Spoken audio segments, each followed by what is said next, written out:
tous, j'espère que vous allez bien. Aujourd'hui, il fait plutôt beau, donc je suis contente. Je vais vous montrer, en fait, vous parler du magazine, enfin, du magazine du livre, Book for Paper Lovers. Ici, c'est Flo. Et il y a le magazine également, j'en ai qu'un ou deux. Je n'achète pas trop les magazines, je me suis pas abonnée. Si à un moment, je m'étais abonnée. Mais je ne sais plus ce que j'ai fait des magazines. Je ne sais pas si je les ai pas donnés. Et en gros, ce sont des livres en fait qui sont autour du papier. Vous avez de tout, des cartes postales, des autocollants, des stickers, des papiers à lettres, de quoi faire des fois des petites créations manuelles. Vous avez des choses de genre, des doubles pages. En fait, c'est comme des posters, on va dire, mais autour du papier. Et puis des choses à construire. Là-bas, c'est une petite maison à construire. Et des fois, vous avez des cadeaux derrière. Mais je crois que les cadeaux, pour certains, je m'en suis servi pour faire autre chose. Je ne sais plus, ou pour décorer. Donc, je vais vous montrer tous ces magazines. Donc, moi, je les collectionne depuis un petit moment. J'ai plus acheté ces derniers temps, les derniers, parce que ça me plaisait pas trop. Ils ont fait des livres pour les amoureux du papier, des livres pour les amoureux du papier et de la nature. Enfin, ceux qui sont amoureux de la nature, donc ils ont fait des livres comme ça. Ils en ont fait d'autres pour qui sont plus fins pour ceux qui aiment créer manuellement. Donc ils sont plus fins et plus petits. Alors ils restent épais, mais ils sont quand même petits, j'irai la moitié. Et il y a le magazine, je vais vous montrer. Moi, j'achète pas, j'achète occasionnellement. C'est celui-ci. Et vous avez aussi le format magazine. Donc là, c'est plus avec des... Alors, il y a des papiers, hein, différents papiers, des cadeaux, ça fait des petits carnets, etc. Et vous avez surtout des articles. Alors, ce que je vais faire, c'est que je vais préparer... Je vais faire discuter avec vous et je vais faire mon journaling. Celui-là, c'est le numéro 6. Il me semble que celui-là, c'est le numéro 2. Le numéro, je ne l'ai pas. Et en fait, je ne me rappelle plus dans quel ordre je les ai achetés. Donc, je vais prendre des pages. J'ai pris mon massicot et je vais prendre des pages qui m'intéressent. Regardez avec vous et puis on va faire ça ensemble. Alors, je vous avais déjà montré auparavant ces feuilles que j'achète. En fait, c'est protection pour le diamond painting. Et c'est ce qui me sert pour coller mes étiquettes et les décoller dans mon classeur. Donc, je vais préparer ça et puis je reviens. Donc, c'est parfait. Il me restait un classeur bin. Je crois que c'est la même couleur que celui-ci. En gros, c'est ce système-là, si vous n'avez pas vu mes autres vidéos. Et en fait, j'ai acheté l'autre papier, je vais en racheter d'autres. Et en gros, il me reste de la place. Donc, je vais finir celui-ci. Et il y a quelques pages de fournis avec, comme ceci, que je laisse. Et moi, je m'en sers pour... c'est du A6. Hein. Je m'en sers pour coller, décoller. Je vous montre. C'est-à-dire que c'est un papier comme pour le diamond painting en fait. Donc ça supporte bien les stickers. Alors maintenant que tout est prêt, on a le massicot pour couper au format traveler. Comme j'ai fait ici. Alors, attendez. J'ai une règle normalement là-dedans. Je sais pas, 11 on va dire. J'ai fait 21 par 11. C'est suffisant. Et on se lance en musique.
Alors, ma sélection pour là,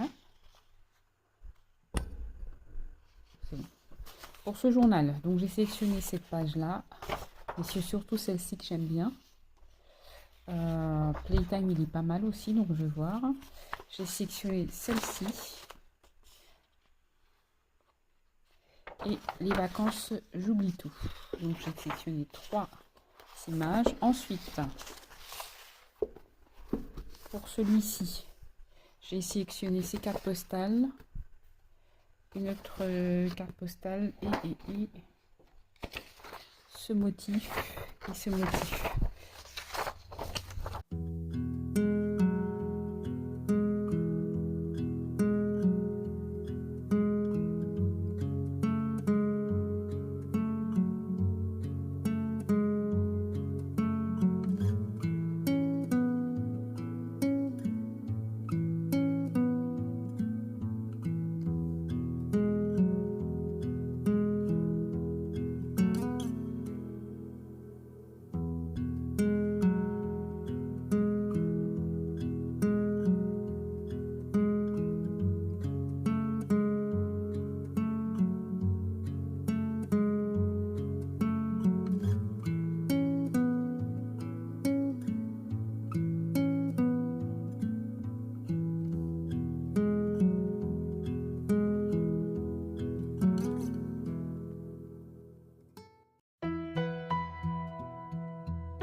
Coucou, j'espère que vous voyez bien. Ça m'a pris du temps en fait, compte fait de préparer tout cela, tous les papiers. Donc on est le lendemain. J'ai fait des pauses et j'ai repris, j'ai fait des pauses, j'ai repris. Pouvoir mettre les stickers dans le nouvel agenda. Alors ils ne tiennent pas très bien collés. Sur 2 papiers ça va tenir, mais ils ne tiennent pas très bien sur le papier. Bon là ça a l'air de le faire. Mais je pense qu'ils s'enlèveront sans aucun souci.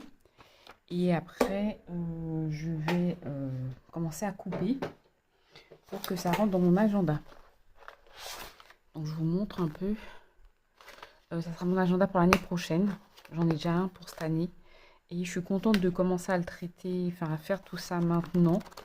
Je vais tout préparer pour l'année prochaine dedans, en espérant que tout se passe bien.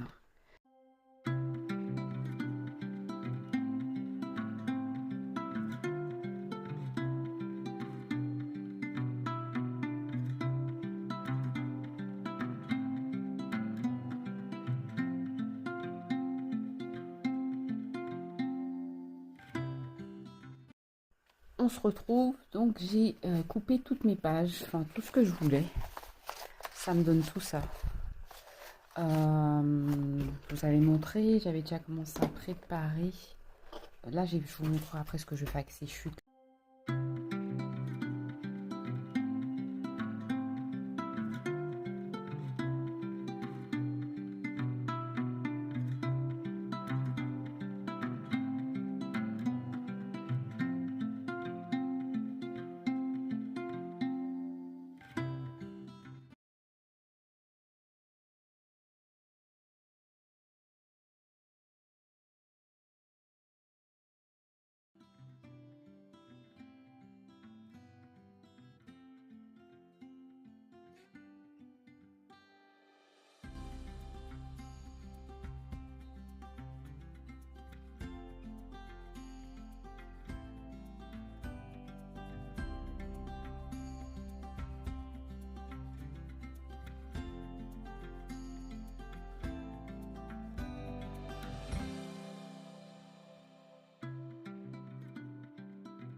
Donc voilà ce que cela donne quand vous ouvrez.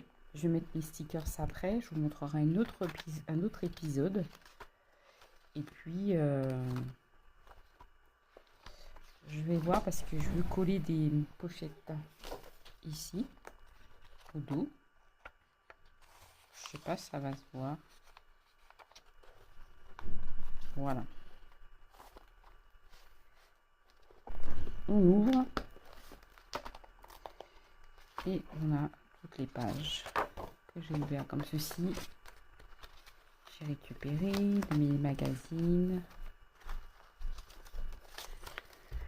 pour faire mes journées en espérant que ce soit suffisant. Et après, je les mettrai à stocker dans mon A5. J'en ai un autre. Ou dans une pochette. Je pense que je vais essayer de trouver une petite pochette A5 pour ranger par année. Ou je vais m'en fabriquer une.